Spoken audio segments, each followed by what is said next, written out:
recording, and we are on Chapter 4, Section 2, the Ego and False Autonomy, Take 2. All right. It is reasonable to ask how the mind could ever have made the ego. In fact, it is the best question you could ask. There is, however, no point in giving an answer in terms of the past, because the past does not matter, and history would not exist if the same errors were not being repeated in the present.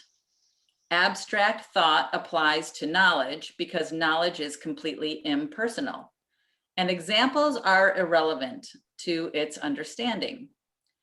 Perception, however, is always specific and therefore quite concrete. Everyone makes an ego or a self for himself, which is subject to enormous variation because of its instability. He also makes an ego for everyone else he perceives, which is equally variable.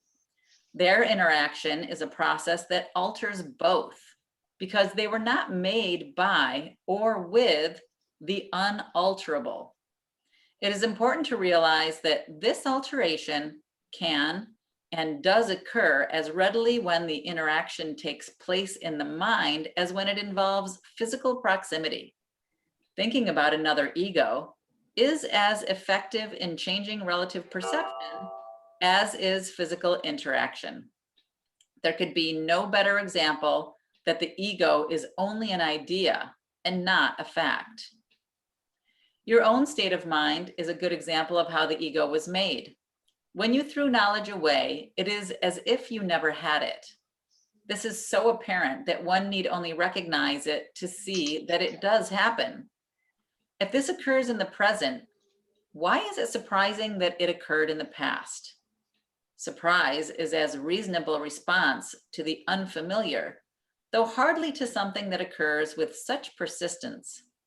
But do not forget that the mind need not work that way, even though it does work that way now. Think of the love of animals for their offspring and the need they feel to protect them. That is because they regard them as part of themselves. No one dismisses something he considers part of himself. You react to your ego much as God does to his creations, with love, protection, and charity. Your reactions to the self you made are not surprising. In fact, they resemble in many ways how you will one day react to your real creations, which are as timeless as you are. The question is not how you respond to the ego, but what you believe you are. Belief is an ego function, and as long as your origin is open to belief, you are regarding it from an ego viewpoint. When teaching is no longer necessary, you will merely know God. Belief that there is another way of perceiving is the loftiest idea of which ego thinking is capable. That is because it contains a hint of recognition that the ego is not the self. Undermining the ego's thought system must be perceived as painful, even though this is anything but true. Babies scream in rage if you take away a knife or scissors, although they may well harm themselves if you do not. In this sense, you are still a baby. You have no sense of real self-preservation and are likely to decide that you need precisely what would hurt you most. Yet whether or not you recognize it now, you have agreed to cooperate in the effort to become both harmless and helpful, attributes that must go together. Your attitudes even toward this are necessarily conflicted because all attitudes are ego-based. This will not last. Be patient a while and remember that the outcome is as certain as God. Only those who have a real and lasting sense of abundance can be truly charitable. This is obvious when you consider what is involved. To the ego, to give anything implies that you will have to do without it. When you associate giving with sacrifice, you give only because you believe that you are somehow getting something better. and can therefore do without the thing you give.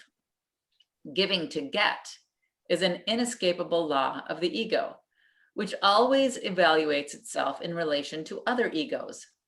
It is therefore continually preoccupied with the belief in scarcity that gave rise to it. Its whole perception of other egos as real is only an attempt to convince itself that it is real. Self-esteem in ego terms means nothing more than that the ego has deluded itself into accepting its reality and is therefore temporarily less predatory. This self-esteem is always vulnerable to stress, a term which refers to any perceived threat to the ego's existence. The ego literally lives by comparisons. Equality is beyond its grasp, and charity becomes impossible.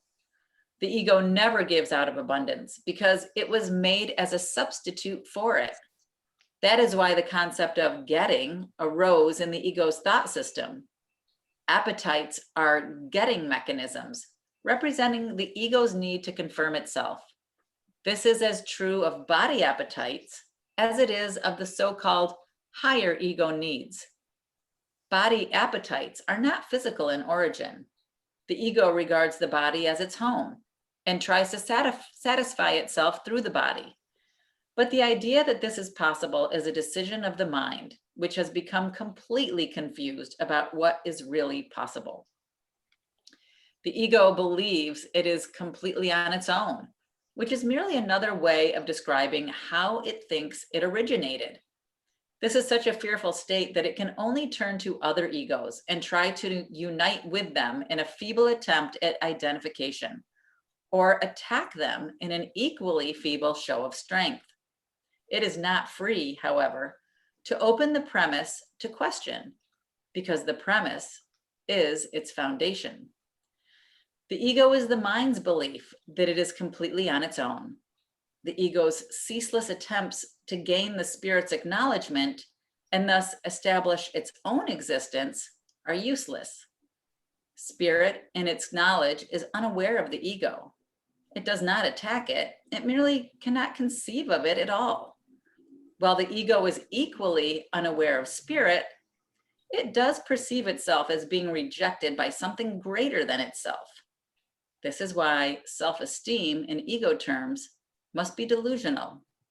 The creations of God do not create myths, although creative effort can be turned to mythology. It can do so, however, only under one condition. What it makes is then no longer creative. Myths are entirely perceptual and so ambiguous in form and characteristically good and evil in nature that the most benevolent of them is not without fearful connotations. Myths and magic are closely associated, since myths are usually related to ego origins and magic to the powers the ego ascribes to itself. Mythological systems generally include some account of the creation and associate this with its particular form of magic. The so-called battle for survival is only the ego's struggle to preserve itself and its interpretation of its own beginning. This beginning is usually associated with physical birth because it's hard to maintain that the ego existed before that point in time. The more religiously ego-oriented may believe that the soul existed before and will continue to exist after a temporary lapse into ego life. Some even believe that the soul will be punished for this lapse. However, salvation does not apply to spirit, which is not in danger and does not need to be salvaged. Salvation is nothing more than right-mindedness, which is not the one-mindedness of the Holy Spirit, but which must be achieved before one-mindedness is restored. Right-mindedness leads to the next step automatically, because right perception is uniformly without attack, and therefore wrong-mindedness is obliterated. The ego cannot survive without judgment and is laid aside accordingly. The mind then has only one direction in which it can move. its direction is always automatic because it cannot but be dictated by the thought system to which it adheres. It cannot be emphasized too often that correcting perception is merely a temporary expedient. It is necessary only because misperception is a block to knowledge, while accurate perception is a stepping stone towards it. The whole value of right perception lies in the inevitable realization that all perception is unnecessary. This removes the block entirely. You may ask, how this is possible as long as you appear to be living in this world? That is a reasonable question. You must be careful, however, that you really understand it. Who is the you who are living in this world? Spirit is immortal, and immortality is a constant state. It is as true now as it ever was or ever will be, because it implies no change at all. It is not a continuum, nor is it understood by being compared to an opposite. Knowledge never involves comparisons. That is its main difference from everything else the mind can grasp. Ooh, there was a lot in that one. Great to see all of you who joined during that. Carol and Tim. Connie, I see you are here with us too. Terry, can you tell me the page, please? Sure, we just finished reading chapter 4, section 2. It started on page 56 and we went to, I believe page 60 is where we Thanks. ended, the top of page 60. Thank you. You're welcome. Great to see all of you here. Anybody want to comment on anything we just read?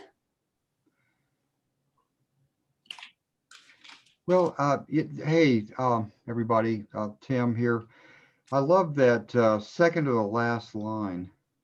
Knowledge never involves comparisons. At those times when let's say those no times when I've been, let's say, completely present, maybe is a good way to put it. I mean, to compare something against something else is completely inconceivable. It's totally alien to what we're given constantly, which, you know, he says in a couple of paragraphs, or they just keep saying it over and over and over and over again, millions of times, I think. You know, so it doesn't need to be listed again.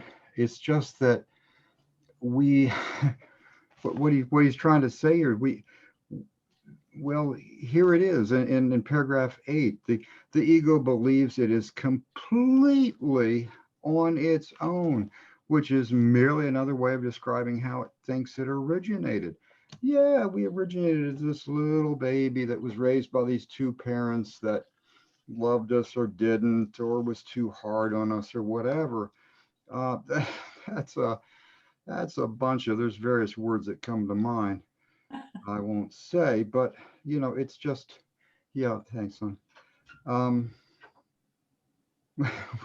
We have it exactly. I don't think it could be as further from the truth as the ego and its ties to the body have done. It's a great camouflage. One blames the other, you know, that, oh, you can't do as many push-ups as you did when you were 20. Yeah, whatever. You don't think as well. You don't remember as well. Whatever. I mean, if we're going to continually beat ourselves up as aging or whatever, if we're younger, then there's other problems. So it's we have to extricate ourselves from this belief that we're separate beings. And boy, Tim needs to hear that a lot. Yeah. So anyway, I'll shut up. And That was a great share. And I think a lot of people can like really put themselves in that mindset. And I'd like to also encourage everyone when we're sharing to use the first person, because it just makes it so much more powerful, right? And at the very end, Tim, you said, I just want Tim to really understand this. But if you had said I through all of your shares, it just lands so much more powerfully. So I know I try to encourage everyone to do that as they share. Yeah, thank you. I appreciate it. And Not meant for a judgment at all. And then, no, I know, and I think you all pick up that, you know, I mean this in all humility. There is nothing about, I'll call myself Little Tim. There's nothing about Little Tim that really is of any value. I mean, you know, it's just, in this world it's valued, but you know, this world of limitations is really not real. It's not of any worth. Anyway, I need to let you guys talk. No, that was a great share. And please, I don't mean to, you know, in any way be judging. I just was thinking, gosh, if you said the word I, it would be so much more powerful. So, but I loved what you had to share. I really did. It was very, very meaningful. So thank you for sharing that. I think for so long we're always hearing, you know, nobody's perfect. I'm not perfect. That's one of those rationalizations that keeps us from being the perfect people that we are, just the way we are. You know, our own perfection, we have been denying it for years and years. And I think therein is the rub. That's the premise of why we feel less than, unworthy. Yeah. We have been denying our own perfection for years, for centuries, since the millennium. And not all, because I'm sure that some cultures do not believe that. I think there's some cultures that do believe in our own perfection. Yeah. There's a passage that from the Course. There's a little book that I was given a long time ago, and it's all about the Course in Miracle passages. It's called Accept This Gift. There's a quote in there, you know, sometimes we read the Course and we forget all the little things that are in there. And I'm just going through here to find it. And it says, you cannot know your own perfection until you have honored all those who were created like you. Wow. And you know that in the Bible it says, right, we're created in the image of God. Right. Yet we seem to have or forget that. Yeah. And I would encourage you, Ernesto, too, to use it in the first person. I seem to have forgotten that. Right? Because it just lands so much more powerfully, right? Yeah, because you can't generalize about this stuff, can you? I know you can, but it's not really very meaningful. It's much more powerful when you use it in the first person. It's much more powerful to say I experience this rather than we experience that, because you seem to be speaking for everybody else when you say we, and I don't think that's fair. Well, it's just that it's more powerful when you say I, because then all of a sudden it's like, oh, it's up to me to change this behavior. I see it this way and I'm feeling this way, therefore I can change it. Yeah, but if somebody's using the term we, sometimes I feel like challenging it because I don't necessarily feel like the way we are supposed to be feeling. Right? Yeah, that's true too. But I just wanted to say the ego certainly is the comparer. And right now, because I'm still very much in ego, I'm comparing the ego world and the so-called real world, the Course world. And I'm in the middle of comparing the two, because as you know, I'm not long been back with the Course. Right. So that's where my big ego comparison is playing itself out. The ego's world compared to the real world or the Course in Miracle world. Right, right. That's And where I'm a bit stuck. yeah, and we just read that, right? Yeah. I just read that. The Yeah. ego literally lives by comparisons. Yeah, that's why I said it. Yeah. Yes, exactly. But on the other hand, I want to contribute that, at least for me, and I can't speak for everybody else, but when you have made some of those transformations and live in spirit, you become a we. And therefore, like, I've found that at this point, when I use the word we, it's because I'm in relationship now with my spirit self, and therefore see everything as complete and as one. So I rarely use the I anymore unless I'm just trying to clarify. I don't use it because to me it implies separateness. Whereas when I was counseling or learning communication skills, we came from that state of I so that it didn't, confuse people or sort of pass judgment, if you will.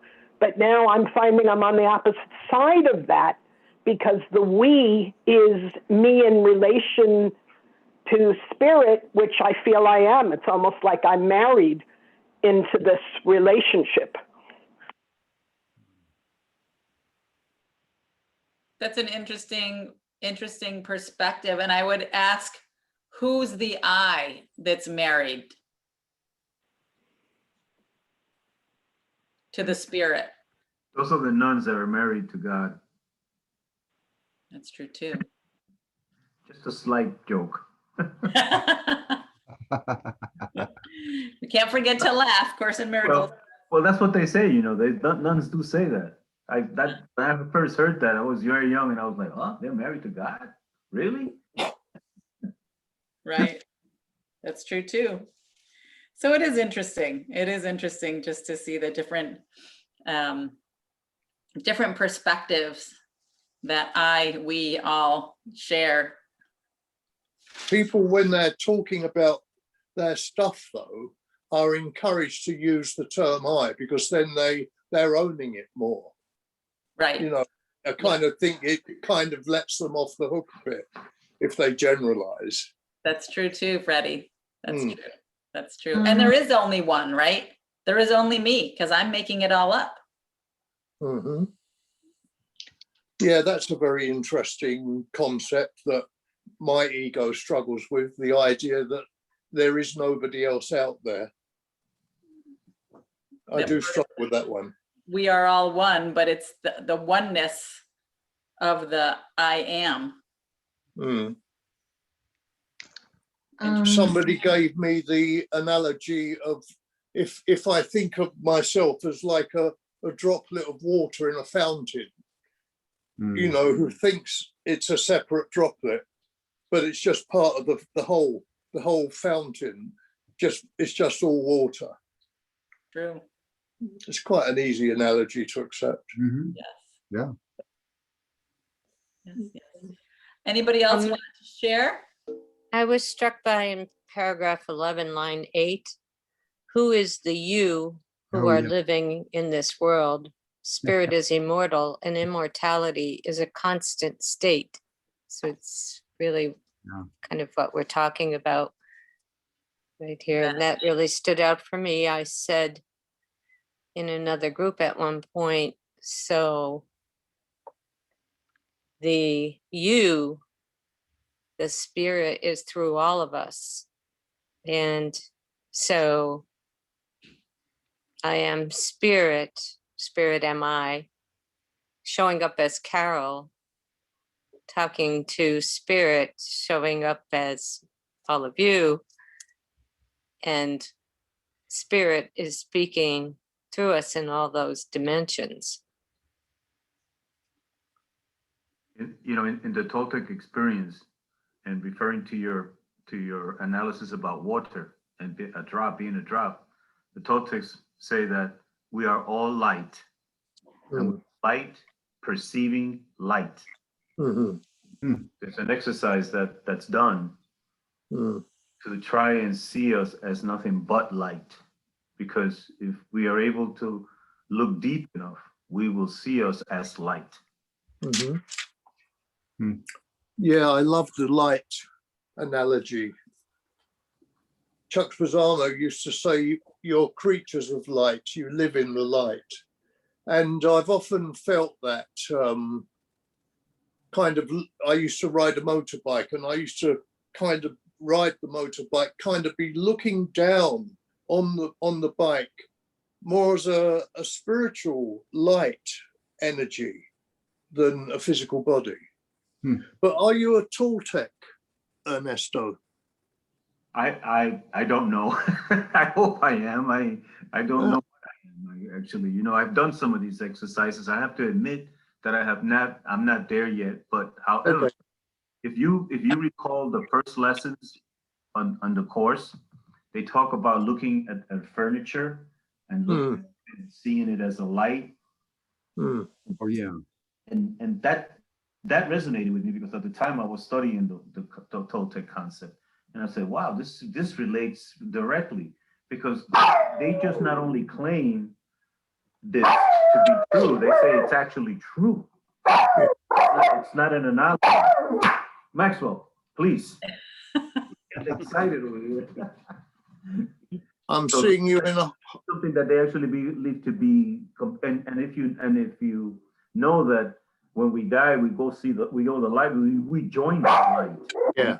Part of the whole within that light. So this is not just analogy, but this is actually to be true, from what I understand. And again, I'm seeing you in a whole new different light now, Ernesto. and I will tell you, even okay, so when I was young, and still it happens sometimes when I'm like in a lecture or somebody's talking or any of that, I can see actually some kind of a white light around them. When I was young, I didn't think anything of it. I thought everybody saw that. So I used to talk about it, and people were looking at me, of course, weird. So I stopped talking about it.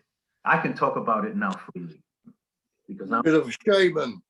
I finally come around to people that are, like mind consciousness, I guess is what I'm trying to say. Like consciousness, yes. The course refers to that as light episodes, and I see them too around people and objects. I see them around everything. And I had an experience once where I was running and I actually saw them in the air molecules. I saw all these lights, and I felt like I was in the middle of the movie The Matrix. You can kind of see all the lights, and I was like, this is so cool. I remember thinking that when I was running. Neat. Those first lessons, I think, are trying to gear us towards that vision in the course. Right. Yeah. So fun. All right. Anybody else want to share anything, or shall I continue? All right. Let's keep going. To love without conflict. All right. Love without conflict. It is hard to understand what the kingdom of heaven is within you really means. This is because it is not understandable to the ego, which interprets it as if something outside is inside. And this does not mean anything. The word within is unnecessary. The kingdom of heaven is you. What else but you did the Creator create? And what else but you is his kingdom? This is the whole message of the One-ment, a message which in its totality transcends the sum of its parts. You too have a kingdom that your spirit created. It has not ceased to create because of the ego's illusions. Your creations are no more fatherless than you are. Your ego and your spirit will never be co-creators, but your spirit and your creator will always be. Be confident that your creations are as safe as you are. The kingdom is perfectly united and perfectly protected, and the ego will not prevail against it. Amen. This is Amen. written in the form of a prayer because it's useful in moments of temptation. It is a declaration of independence. You will find it very helpful if you understand it fully. The reason you need my help is because you have denied your own guide and therefore need guidance. My role is to separate the true from the false, so truth can break through the barriers the ego has set up and can shine into your mind. Against our united strength, the ego cannot prevail. It is surely apparent by now why the ego regards spirit as its enemy. The ego arose from separation, and its continued existence depends on your continuing belief in the separation. The ego must offer you some sort of reward for maintaining this belief. All it can offer is a sense of temporary existence, which begins with its own beginning and ends with its own ending. It tells you this life is your existence because it is its own. Against this sense of temporary existence, spirit offers you the knowledge of permanence and unshakable being. No one who has experienced the revelation of this can ever fully believe in the ego again. How can its meager offering to you prevail against the glorious gift of God? You who identify with your ego cannot believe God loves you. You do not love what you made, and what you made does not love you. Being made out of the denial of the Father, the ego has no allegiance to its maker. You cannot conceive of the real relationship that exists between God and his creations because of your hatred for the self you made. You project onto the ego the decision to separate, and this conflicts with the love you feel for the ego because you made it. No love in this world is without this ambivalence, and since no ego has experienced love without ambivalence, the concept is beyond its understanding. Love will enter immediately into any mind that truly wants it, but it must want it truly. This means that it wants it without ambivalence, and this kind of wanting is wholly without the ego's drive to get. There is a kind of experience so different from anything the ego can offer that you will never want to cover or hide it again. It is necessary to repeat that your belief in darkness and hiding is why the light cannot enter. The Bible gives many references to the immeasurable gifts, which are for you, but for which you must ask. This is not a condition as the ego sets conditions. It is the glorious condition of what you are. No force except your own will is strong enough or worthy enough to guide you. In this, you are as free as God and must remain so forever. Let us ask the Father in my name to keep you mindful of his love for you and yours for him. He has never failed to answer this request because it asks only for what he has already willed. Those who call truly are always answered. Thou shalt have no other gods before him, because there are none. It has never really entered your mind to give up every idea you ever had that opposes knowledge. You retain thousands of little scraps of fear that prevent the Holy One from entering. Light cannot penetrate through the walls you make to block it, and it is forever unwilling to destroy what you have made. No one can see through a wall, but I can step around it. Watch your mind for the scraps of fear, or you will be unable to ask me to do so. I can help you only as our Father created us. I will love you and honor you and maintain complete respect for what you have made, but I will not uphold it unless it is true. I will never forsake you any more than God will, but I must wait as long as you choose to forsake yourself. Because I wait in love and not in impatience, you will surely ask me truly. I will come in response to a single, unequivocal call. Watch carefully and see what it is you are really asking for. Be very honest with yourself in this, for we must hide nothing from each other. If you will really try to do this, you have taken the first step toward preparing your mind for the Holy One to enter.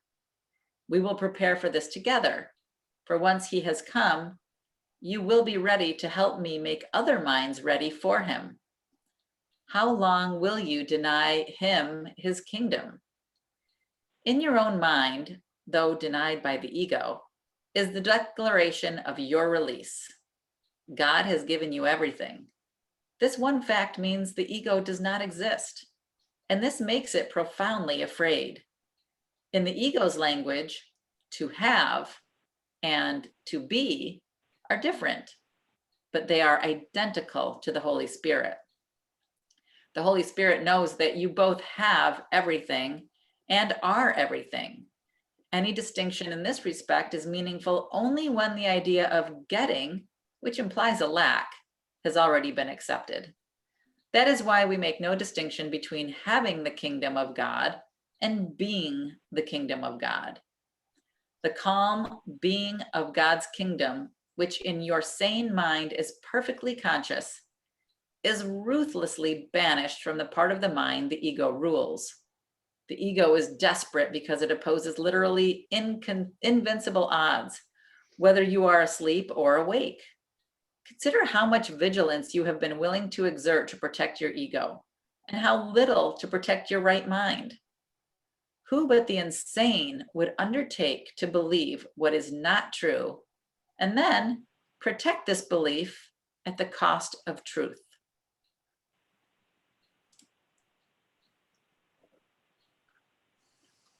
I think that spoke to your experience, Freddie.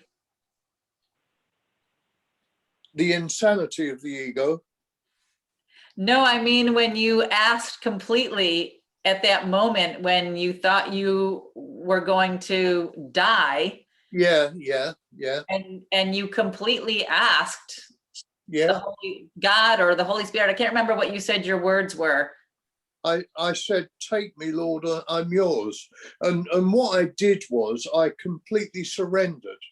Right. That was the thing. It was complete surrender, because I thought I was going. And it was in the surrender that the miracle happened. Yeah, it was like the death of the ego. Yeah. But the ego came back to life. But in that moment, you experienced being at one. Absolutely. Yeah, absolutely. Yeah. You see. But are you an Indian giver? Are you an Indian giver, Freddie? Did you take it back once you didn't pass on? You took it back, and so now you're back in ego. Yeah, because it seems to me this world of duality, it is the domain of the ego. I sometimes wonder how you could get by without it. But I think it's a question of balance. Rather than the ego being fully in charge, I think it has its uses. Or realization. Sorry, Carl? Or realization that is what this world is trying to give to you, or what it's showing you. You don't have to accept it, but No. It seems too like ego's always trying to trick you into thinking you're going to die if you don't accept it at least partially, right? It's like that fear of death that the ego keeps saying, you have to look at me or you will die. But like you said, Freddie, you won't die. You'll just be at one with spirit. And remember, you said all of the pain was gone and you spent the next like several days in this state of wonderment, right? Of just at one-ment. And I think the ego is always trying to trick us to say, you better at least pay attention to me a little bit or you're going to lose everything. Yeah, the ego is very associated with the body for me. And all the body discomforts that come with living in a body, because my spirit is living in this body. It's still quite strong.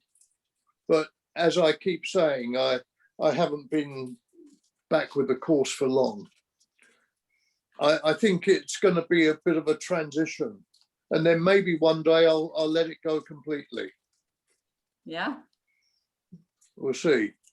Yeah, it's a tricky devil that keeps us going. I mean, I think it also has to do with fight or flight, and to protect the body, like you said. I believe also it's part of that body experience.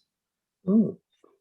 Reading the course, sometimes I feel like the course is so harsh on the ego, and I don't know. You know, I struggle with this one. This is a challenging one for me as well, because, you know, do I send love to the ego? What do I do with the ego? You know, how do I deal with it? I mean, because it's almost like if we're all in this together and it's all one part of the whole, it's not separate from us. I mean, it's really a challenge. I mean, you know, reading the course, reading all this stuff about the ego, it just continues to be a challenge. For me, it's a challenge. I mean, I don't know. When I'm feeling in bliss, I don't even think about the ego. True. But for me, it's about seeing through the ego and realizing that my ego is very much an illusion, not the truth. That's for me.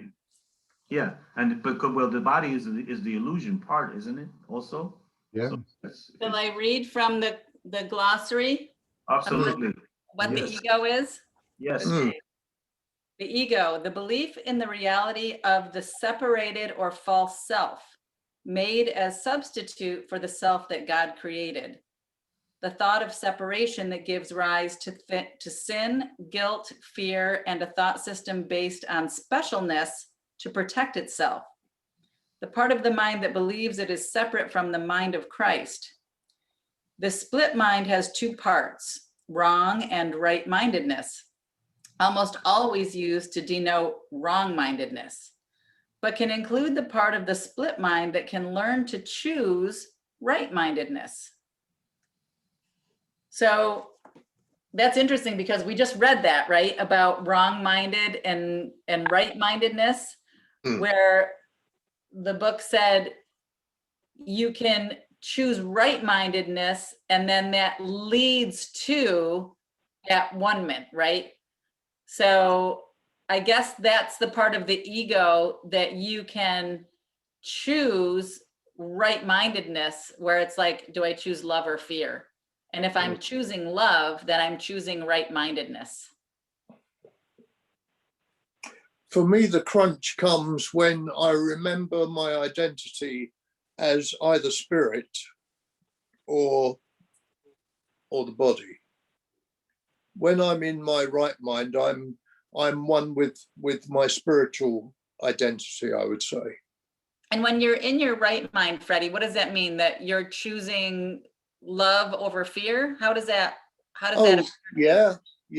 I'm sure it does, because I wouldn't be identifying with the body. Right. If I'm identifying with spirit, I don't see how you can be in both places at the same time. You know, I'm either identified with my spiritual reality or I'm identified with the body. I think they're both mutually exclusive. Yeah. So maybe if I choose love, then I don't have to worry about what I'm identifying with, and spirit will just make that choice for me. So I don't have to worry, am I choosing the body? Am I choosing spirit? I'm choosing love, and I'm choosing to be in that place of right-mindedness. And then I think what I just read is that when you are in that place of right-mindedness, then spirit does the rest. You don't have to worry about choosing, because like the course says, God does the rest for you. I think it's in that moment where we're like, how do I control this? That we go back into that fear. We align, or that I align with my ego when I worry about how am I supposed to control this. And if I just don't worry about that and I just think about choosing love, then everything will take care of itself.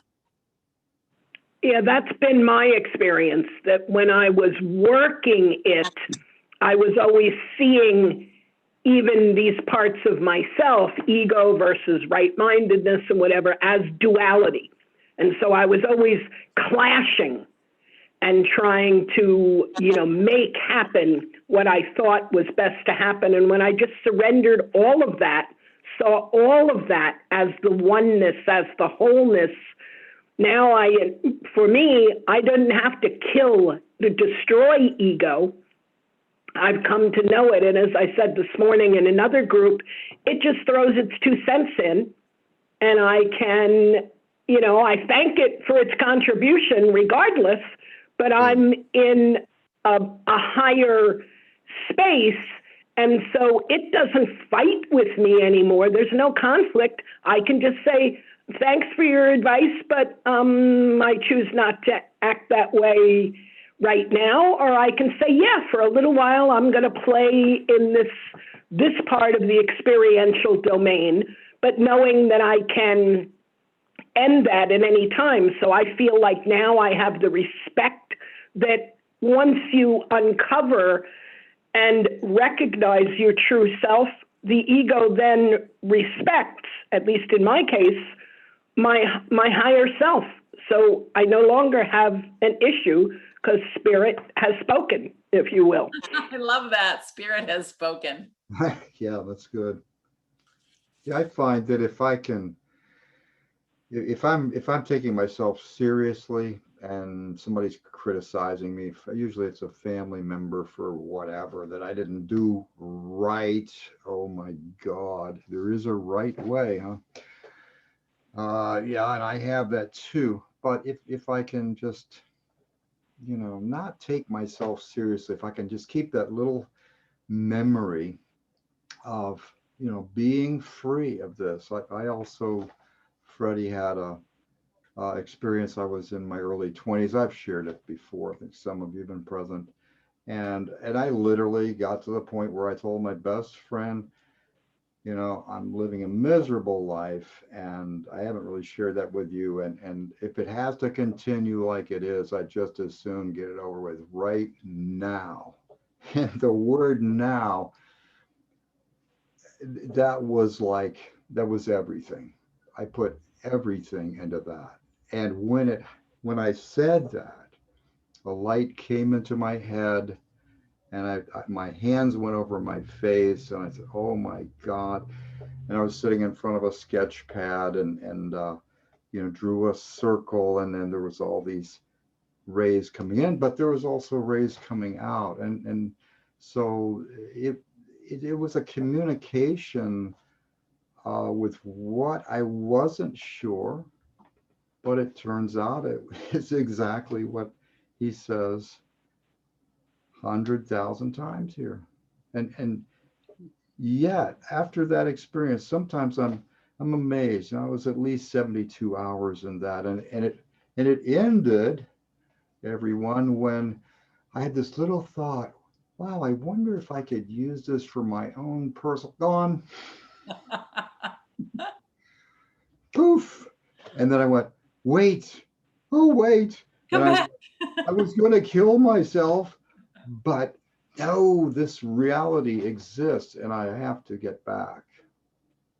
And it's Crosby, Stills, Nash song. I have to get back to the garden. We have to get back to the garden. Great. Anyway, there you go. There's the little drama. But I'm sitting here and I'm looking at all of you apparently separate beings that you're not. Okay.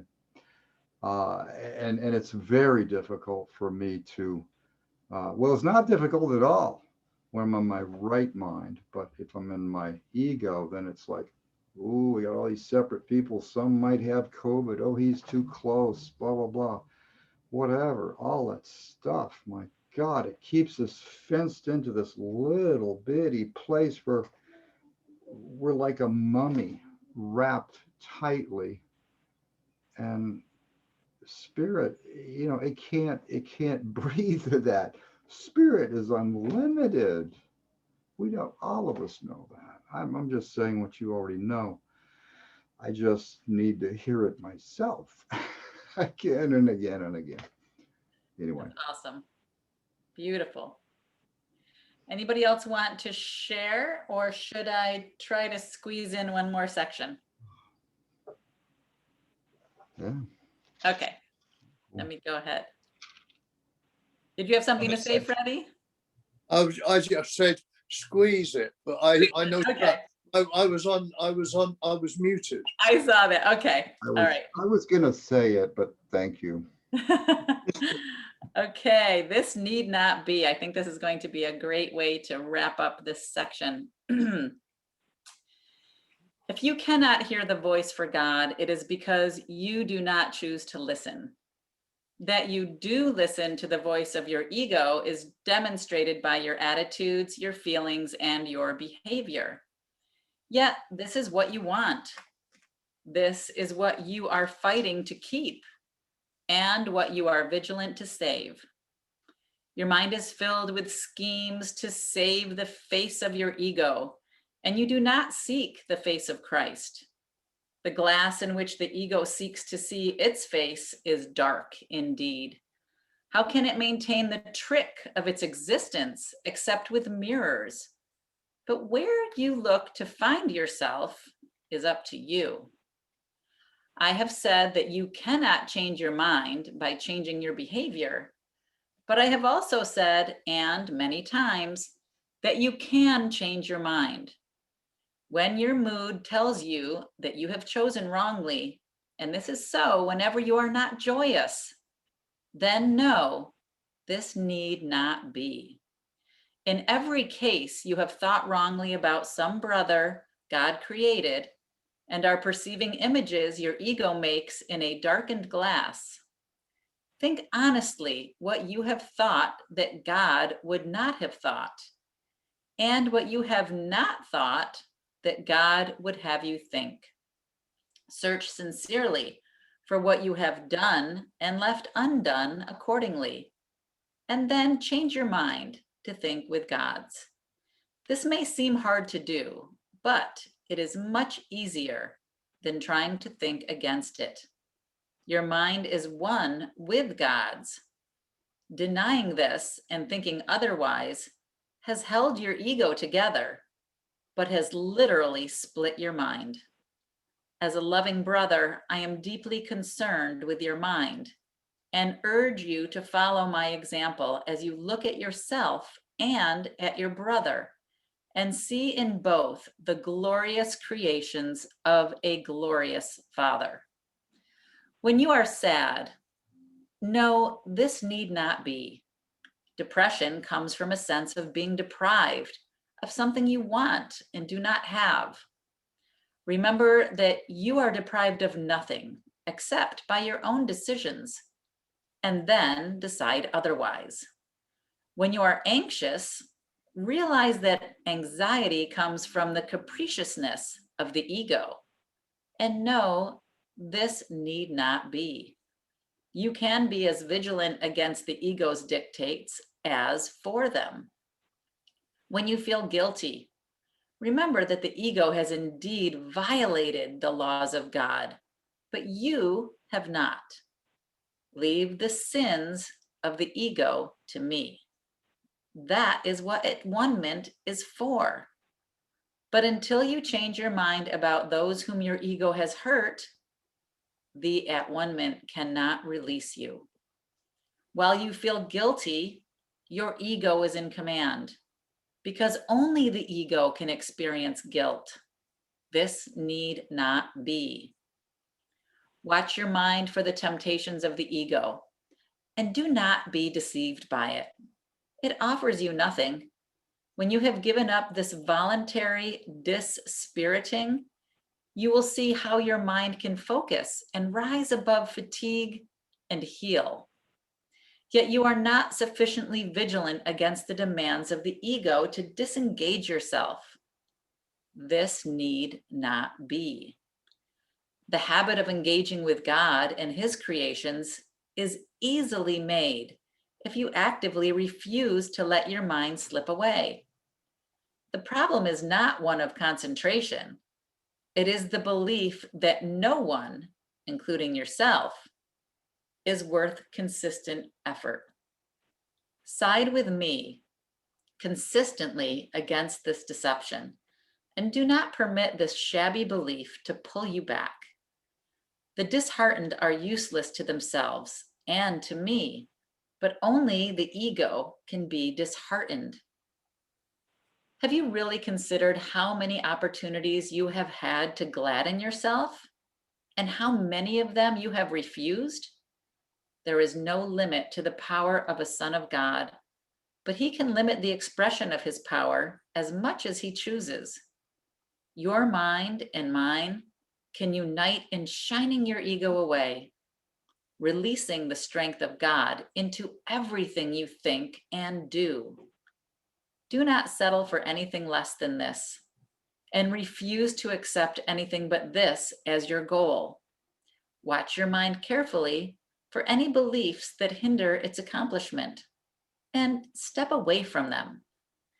Judge how well you have done this by your own feelings, for this is the one right use of judgment. Judgment, like any other defense, can be used to attack or protect, to hurt or to heal. The ego should be brought to judgment and found wanting there. Without your own allegiance, protection, and love, the ego cannot exist. Let it be judged truly, and you must withdraw allegiance, protection, and love from it. You are a mirror of truth in which God himself shines in perfect light. To the ego's dark glass, you need but say, I will not look there because I know these images are not true. Then let the Holy One shine on you in peace, knowing that this and only this must be. His mind shone on you in your creation and brought your mind into being. His mind still shines on you and must shine through you. Your ego cannot prevent him from shining on you, but it can prevent you from letting him shine through you. The first coming of Christ is merely another name for the creation, for Christ is the Son of God. The second coming of Christ means nothing more than the end of the ego's rule and the healing of the mind. I was created like you in the first, and I have called you to join with me in the second. I am in charge of the second coming, and my judgment, which is used only for protection, cannot be wrong because it never attacks. Yours may be so distorted that you believe I was mistaken in choosing you. I assure you, this is a mistake of your ego. Do not mistake it for humility. Your ego is trying to convince you that it is real, and I am not. Because if I am real, I am no more real than you are. That knowledge, and I assure you that it is knowledge, means that Christ has come into your mind and healed it. I do not attack your ego.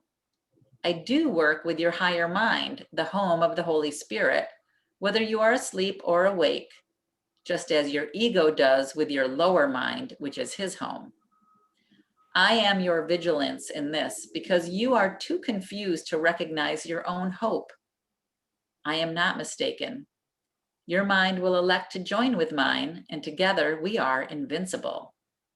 You and your brother will yet come together in my name, and your sanity will be restored. I raised the dead by knowing that life is an eternal attribute of everything that the living God created.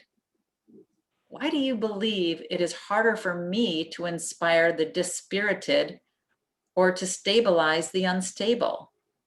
I do not believe that there is an order of difficulty in miracles. You do. I have called and you will answer. I understand that miracles are natural because they are expressions of love. My calling you is as natural as your answer and as inevitable. Ooh, that was a good one. Bring on the second coming. Woo!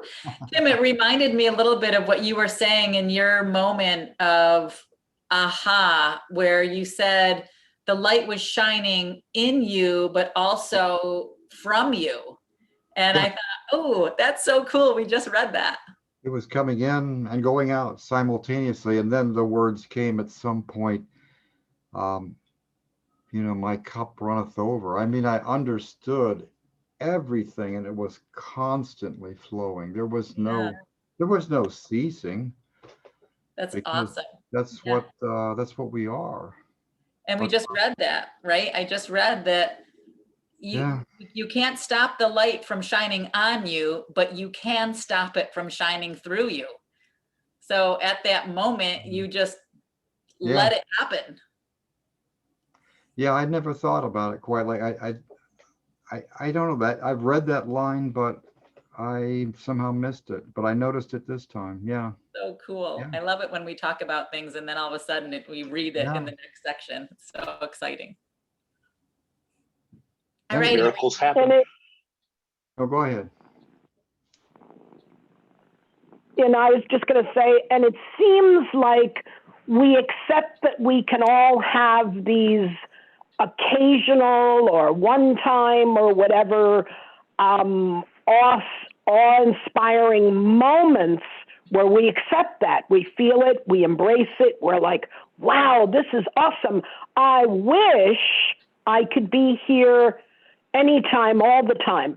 But because we don't really believe that for some of us, it may be that we're not worthy of it. For others, it just may be that we don't think it's real enough. For others, it may be our fear of loss and lack.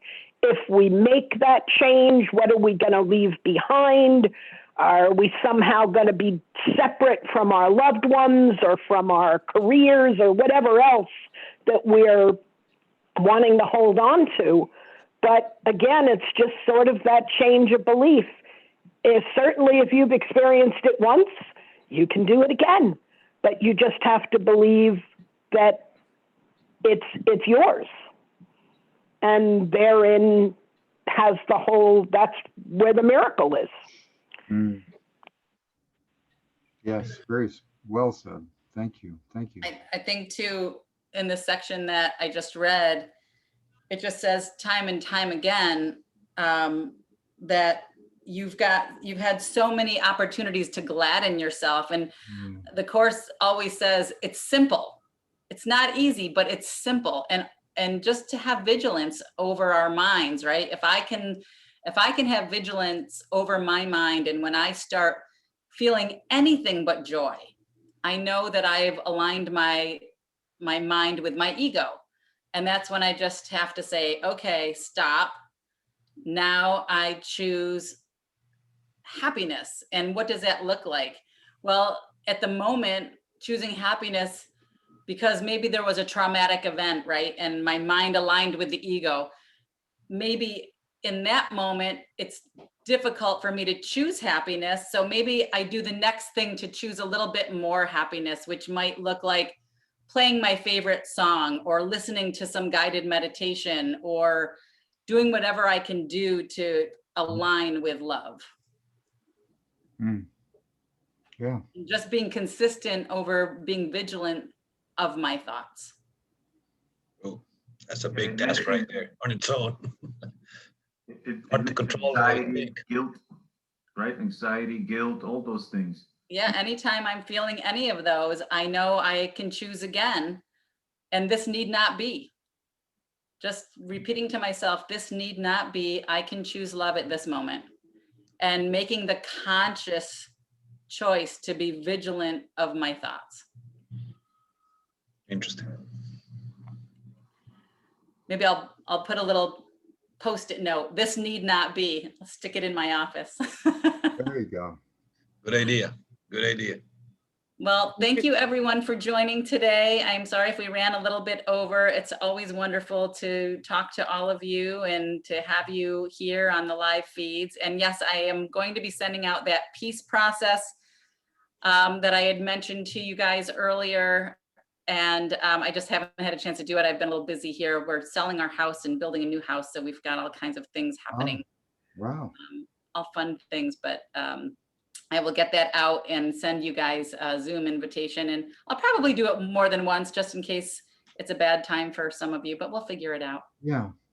I thank you, Terry, for doing Thank what you. you do and sending those links. I read The Egg and I shared that with my wife, and we really enjoyed that, and some of the other stuff too. So we really, your work is not lost on the unworthy. Well, Big I laugh am there. you, right? And you are me. We are just experiencing life in Yep. this interesting state of separation. With the COVID too. Wow. I enjoyed The Egg too. It was fun, right? And also, as a result of something I saw on your page, I've just received delivery of this. Ooh. Huh. Because I think you're doing this, aren't you, Terry? Fast this way? I don't think so. Oh, but you like the guy who's, I saw some, you Oh, like I the probably guy. did like his stuff. Yeah. Yeah. I'm trying the fast. Well, you'll have to share it with me and let me know how it works. I'm always excited and interested in new things. Okay. Yes, I've done a little bit of it. But Okay. yes, I would love to learn about that, Freddie. So please, yes, keep me posted on that. Okie doke. Fun. All right, everyone. Thank you for joining, and hopefully I will see you guys next week. Yeah. Thank you. Great Thank you group. very much. Yeah, thank you. Thank you very much. Ciao, thank you. Bye, Bye, everybody. everyone. Bye, Thank you. everyone.